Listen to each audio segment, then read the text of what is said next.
नमस्कार साथियों, स्वागत है आप सभी का आविष्कार आईएएस एकेडमी पर। मैं इंजीनियर लोकेन चौधरी आप सभी का हार्दिक अभिनंदन, हार्दिक स्वागत करता हूं। दोस्तों, आज हम फिर से एक बार चर्चा करेंगे बीएसएनएल की कामयाबी पर।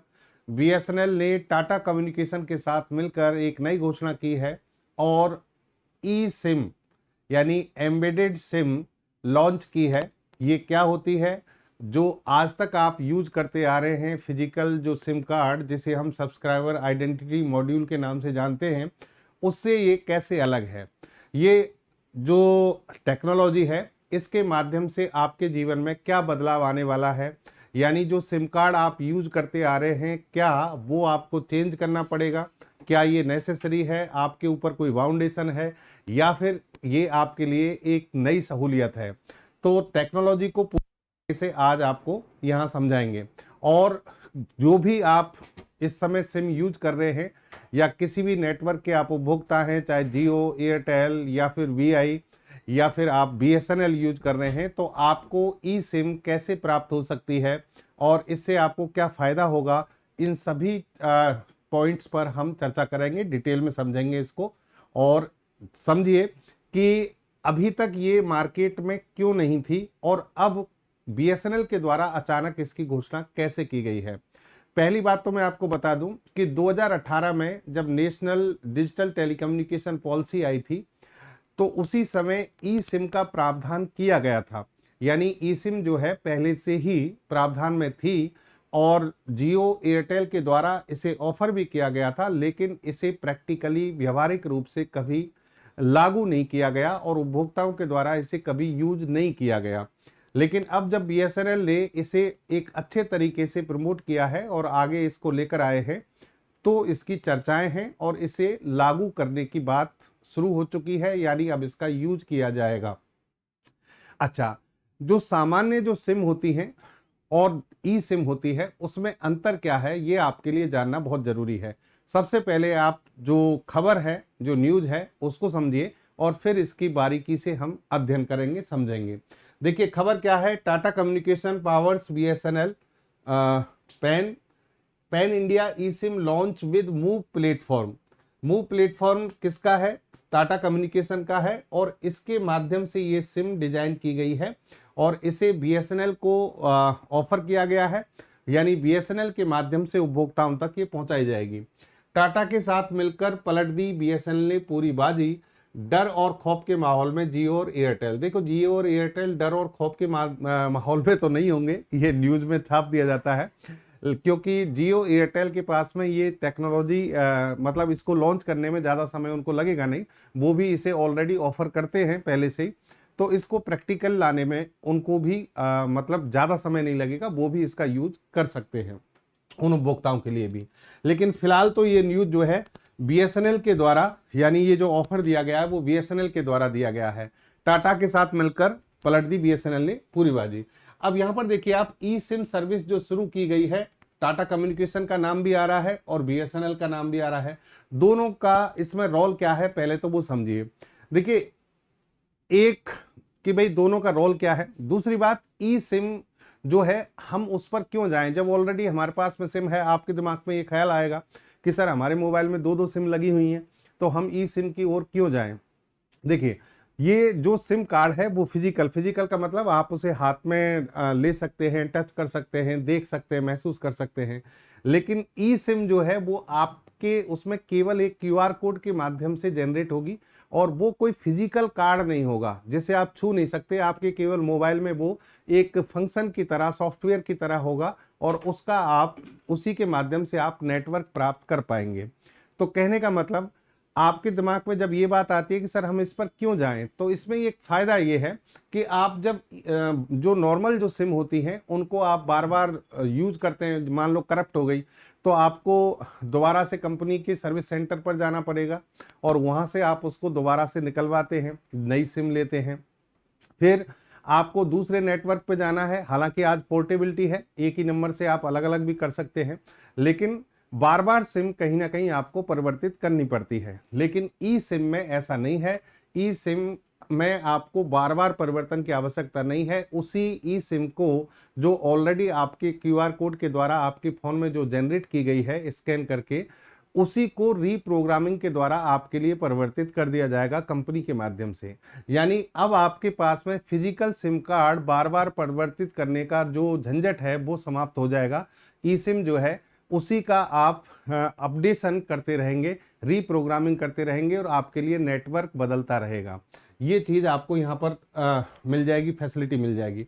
अब इसमें देखिए आप अगर सिम कार्ड की कहानी को थोड़ा सा समझें और फिर हम चलें कि वर्तमान में और जो ई सिम आई है और जो पहले की जो सिम कार्ड थे उनमें डिफरेंस को अगर आप देखें तो वो कितना है, तो थोड़ा सा मैं आपको इसका जो हिस्टोरिकल पार्ट है और टेक्निकल पार्ट है उसके बारे में बता देते हैं। देखिए मोबाइल जो कम्युनिकेशन है, मोबाइल कम्युनिकेशन, सबसे पहले मैंने आपको BSNL 4G नेटवर्क के बारे में पिछले सेशन में भी बताया था। तो मोबाइल कम्युनिकेशन की जो शुरुआत हुई है, जिसमें फर्स्ट जनरेशन का नेटवर्क आया था, वो 1980 में आया था और 1980 में इसकी शुरुआत जापान से हुई थी, जापान की कंपनी ने, और उसमें एनालॉग सिग्नल का उपयोग किया गया था।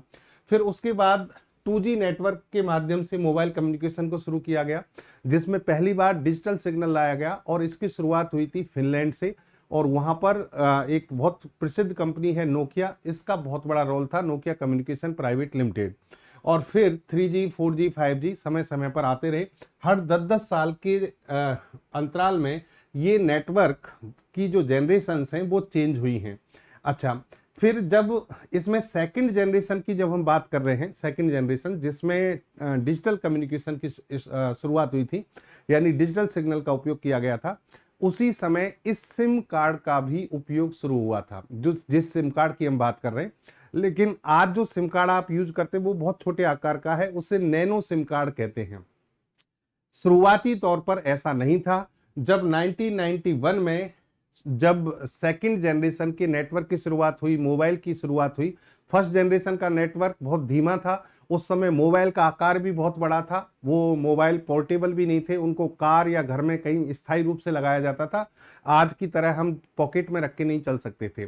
लेकिन जब 2G आया और डिजिटल कम्युनिकेशन आया, डिजिटल संचार प्रणाली शुरुआत हुई, तब मोबाइल का आकार छोटा हुआ, सिम कार्ड उसमें लगने लगे और फिर आपके लिए नेटवर्क की स्पीड भी बढ़ी, फैसिलिटी बढ़ गई।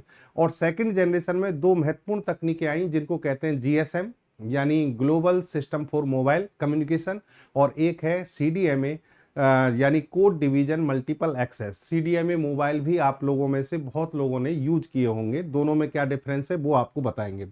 सबसे पहले आप ये देखिए कि 2G नेटवर्क के समय जब मोबाइल आया तो उसी समय सिम की शुरुआत हुई थी। सिम की शुरुआत हुई जर्मनी से। जर्मनी की एक कंपनी थी जिके सेके डेविएरिएंट, इसने दुनिया का पहला सिम कार्ड बनाया था, लॉन्च किया था। ये क्रेडिट कार्ड की साइज के बराबर था, जैसा आपका क्रेडिट कार्ड होता है उतने साइज के बराबर था। यहाँ आकार आप देख सकते हैं, ये इस टाइप का था, ठीक है। फिर साइज छोटा होता गया, छोटा होता गया। इसे फुल सिम कार्ड कहते हैं, जो कि 1G नेटवर्क के समय 2G नेटवर्क के समय शुरुआती तौर पर आया था 1991 में। और मिनी सिम फिर इस तरीके से आई, साइज छोटा हुआ, फिर इसको और छोटा किया गया, माइक्रो सिम, और फिर आज जो यूज कर रहे हैं आप, किसको कर रहे हैं, नैनो सिम को यूज कर रहे हैं। इनका अगर आप विकास क्रम देखें तो यहां से शुरुआत होती है। ये साइज ये था, बहुत बड़ा था ये, प्लास्टिक कार्ड की तरह। उसके बाद टेक्नोलॉजी अपग्रेड हुई और जो सिम है उसका आकार छोटा हुआ। 1996 में मिनी सिम आ गया, साइज में ये 25x15 mm, जिसे मोबाइल में बैटरी के नीचे लगाया जाता था, पहले ऐसे आता था। उसके बाद 2010 में जब माइक्रो सिम आया तो सिम का साइज और छोटा हो गया और आईफोन 4 में सबसे पहले इसे माइक्रो सिम को लगाया गया था। माइक्रो सिम का साइज ये वाला था, 15x12 mm। और उसके बाद 2012 में नैनो सिम आ गई और नैनो सिम जो है वो बहुत छोटी है, 12.3x8.8 mm हो गया। इसका कॉन्टैक्ट सरफेस और छोटा कर दिया गया और अब इसका भी अपग्रेड वर्जन आ गया है, जिसको हम क्या कह रहे हैं, ई सिम। ई सिम का मतलब है एम्बेडेड सब्सक्राइबर आइडेंटिटी मॉड्यूल। और एम्बेडेड का मतलब यहां पर है कि आप इसमें परिवर्तन कर सकते हैं, संवर्धन कर सकते हैं, समय समय पर रीप्रोग्रामिंग के द्वारा इसको बढ़ा सकते हैं, अपने अकॉर्डिंग डिजाइन कर सकते हैं, ठीक है। अच्छा, तो नेटवर्क जनरेशन की बात करें हम तो 1G में के बाद में मैंने जैसा कि मैंने कहा 2G के समय ये सारी चीजें शुरू हुई और इसी समय दो महत्वपूर्ण तकनीकें GSM और CDMA तकनीक आई और 64 kbps के आसपास नेटवर्क से यहाँ सिग्नल प्राप्त होता था। फिर थर्ड जनरेशन में आपके नेटवर्क की स्पीड बढ़ी, फिर 4G में और ज़्यादा बढ़ाई गई, जहाँ पर लॉन्ग टर्म एवोल्यूशन यानी LTE तकनीक को लाया गया। LTE तकनीक हमारे यहाँ पर एयरटेल के माध्यम से प्राप्त हो रही थी और जियो जो है वो इससे एक कदम एडवांस चल रहा है, वो चल रही थी VoLTE। VoLTE का मतलब है voice over long term evolution, ठीक है। यहाँ 4G चल रहा था, तो यहाँ वास्तव में जो जियो आपको तकनीक दे रहा था वो 4.5G था और अब आपका 5th जनरेशन चल रहा है। 5th जनरेशन में आपको स्पीड जो है काफी बढ़ गई है। चलिए अब यहाँ देखिए आप कि जो GSM और CDMA इन दोनों के बारे में मैं आपसे इसलिए चर्चा कर रहा हूँ कि जो सिम कार्ड है, सिम कार्ड इन दोनों तकनीक के लिए अलग अलग तरीके से यूज होता है। आप कहोगे सर GSM क्या होता है? GSM देखिए, आपके पास में आज जितने भी हम लोग सभी लोग भारत में जो मोबाइल यूज करते हैं वो GSM तकनीक पर आधारित है। इसे कहते हैं global system for mobile. Actual में जब 1991 में सेकंड जनरेशन का नेटवर्क जनरेट किया गया और जब मोबाइल लाए गए तो उस समय ये दोनों तकनीकें लाई गई थी। दोनों तकनीकें किस आधार पर डिवाइड हुई? उस तकनीक को कहते हैं मल्टीप्लेक्सिंग। क्या कहते हैं? मल्टीप्लेक्सिंग। मल्टीप्लेक्सिंग तकनीक क्या होती है कि भाई जैसे जैसे मान लीजिए किसी क्षेत्र विशेष में जैसे उपभोक्ताओं की संख्या जब बढ़ती है तो अलग अलग उपभोक्ताओं के लिए अलग अलग सिग्नल की रिक्वायरमेंट होती है। उनके हैंडसेट जो हैं वो जब कॉलिंग करेगा तो अलग अलग नेटवर्क जनरेट होगा, उनके लिए अलग अलग नेटवर्क उनको मिलना चाहिए। तो उसके लिए इन्होंने मल्टीप्लेक्सिंग का मतलब था कि बहुत सारे जो सिग्नल हैं उनको चैनल से भेजने के लिए मल्टीप्लेक्सिंग तकनीक के माध्यम से भेजा जाए, यानी इसको कहते हैं मैनी टू वन। बहुत सारे सिग्नल को एक सिग्नल में कन्वर्ट करके ताकि स्पीड के साथ सिग्नल्स को भेजा जा सके।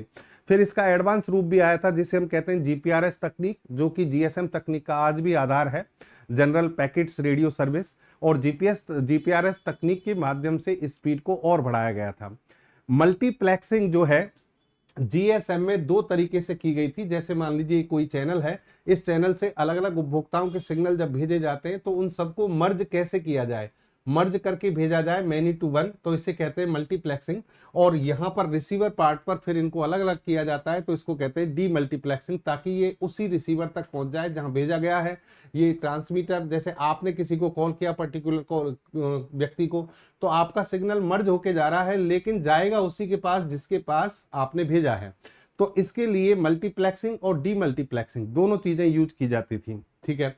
अब यहाँ पर मर्जिंग का ऑप्शन जब आता है तो इसमें सबसे पहले एक तो शुरुआत हुई थी फ्रीक्वेंसी के आधार पर इन सिग्नल को मल्टीप्लेक्स करें, तो उसको कहते हैं FDMA, frequency division multiple access. लेकिन ये बहुत ज्यादा सक्सेस नहीं रही क्योंकि फ्रीक्वेंसी के आधार पर कई सिग्नल सेम फ्रीक्वेंसी पर हो जाते हैं, तो उस सिग्नल वो एक दूसरे को बाधित करने लग जाते हैं, यानी ये सिग्नल एक दूसरे को समस्याएं क्रिएट करते हैं और उससे आपकी संचार की गुणवत्ता समाप्त हो जाती है।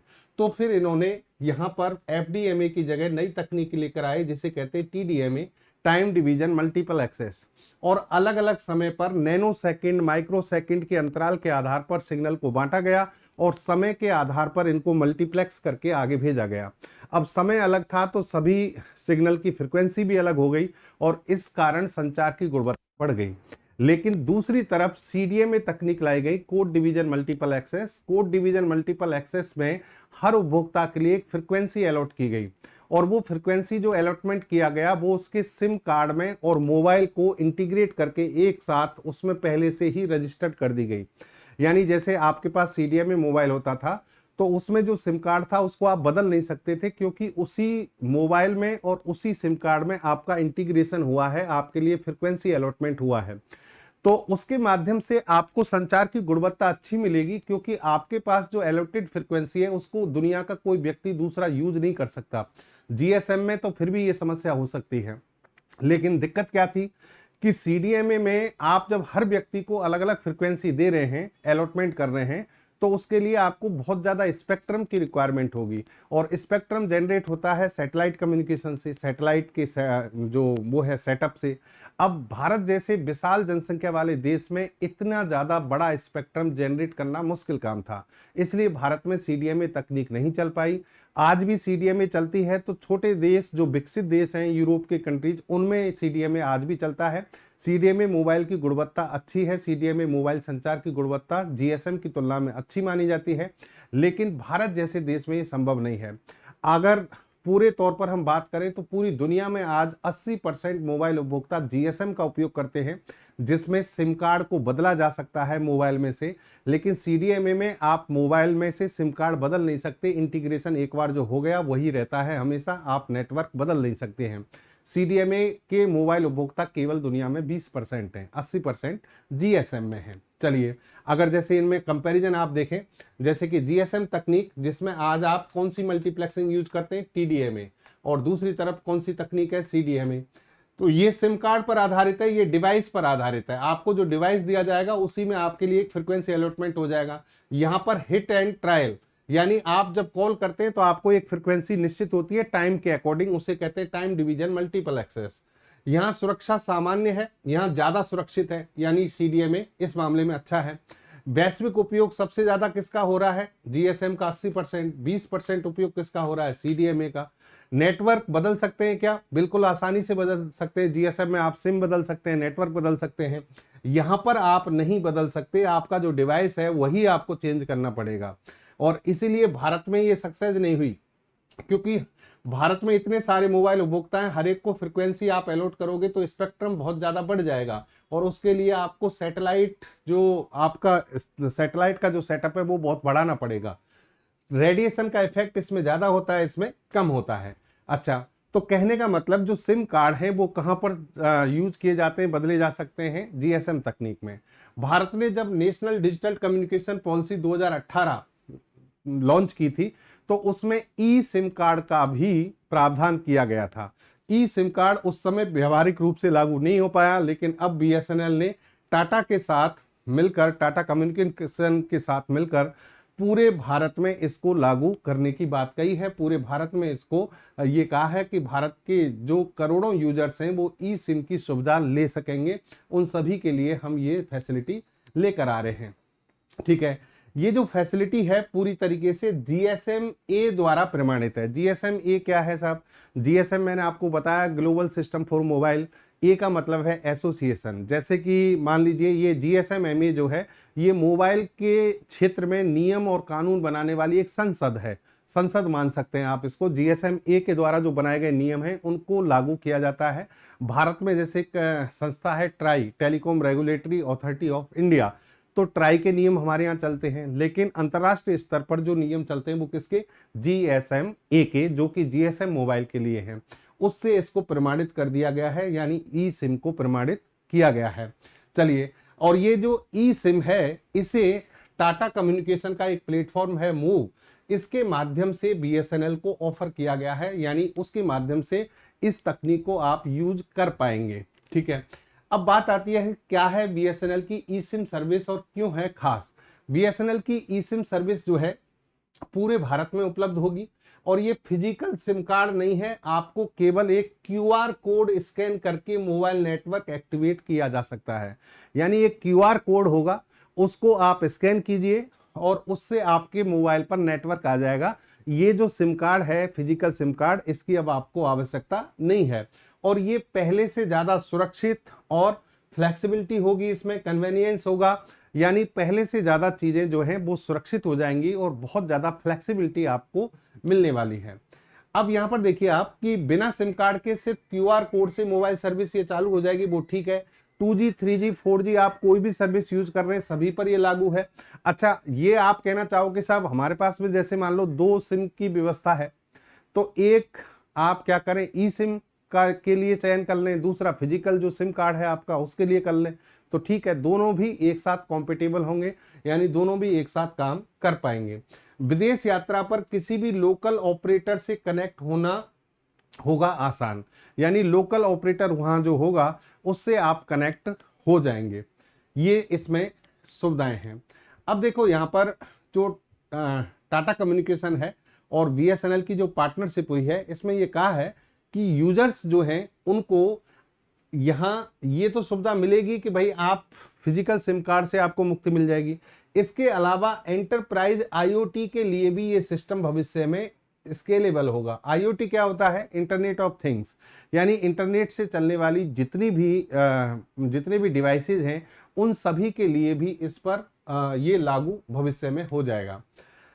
यहाँ देखिए, ये हैं CEO AS लक्ष्मी नारायण साहब, जो कि टाटा कम्युनिकेशन के CEO हैं। इन्होंने कहा BSNL के साथ ये साझेदारी भारत को भविष्य की कनेक्टिविटी देने में मदद करेगी।